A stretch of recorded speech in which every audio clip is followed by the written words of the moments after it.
Hello everyone! Welcome back on my YouTube channel. This is your Inday Gracia.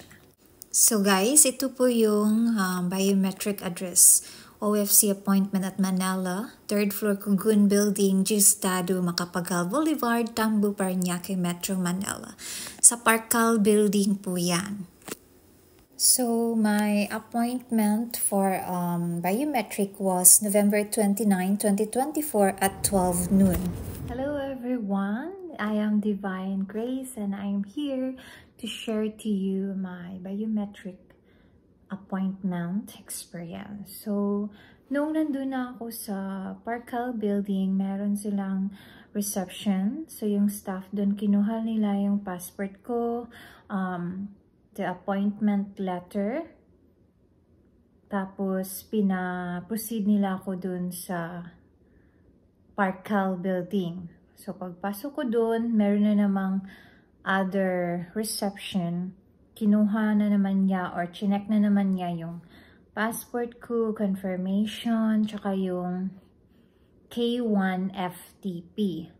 So, after nun, pinaproceed na naman ako sa next counter, which is tinanong yung pangalan ko, birthday, petitioner's name, birthday ng petitioner's name, tsaka yung address. So, after nun, may binigay na form, and then pinaproceed ako dun sa queue, which is for biometric na. So, may bibigay silang form sa inyo, maliit na form. Yun yung may number dun kung saan kang counter na tatawagin for biometric.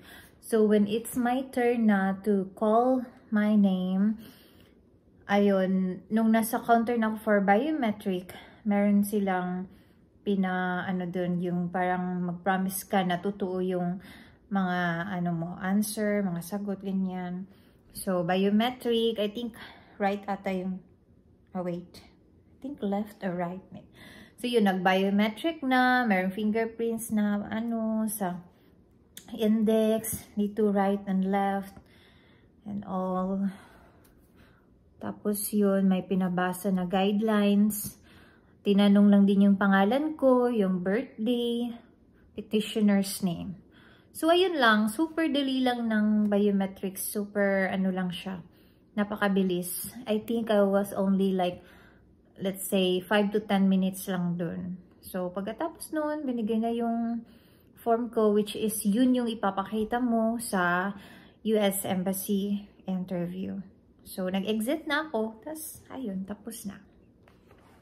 Tsaka nga pala, tips ko is, kung mag-grab taxi kayo, yung ilagay nyo is Parañaque. Kasi yung nangyari sa amin, nilagay ko Quezon. So, at least, before nag-start yung taxi, grab taxi, na-change namin. Tsaka mabait naman yung taxi driver. So that's all. So, sana nakatulong ako sa mga tips and experience for having those biometric appointments. Thank you, and don't forget to like and share.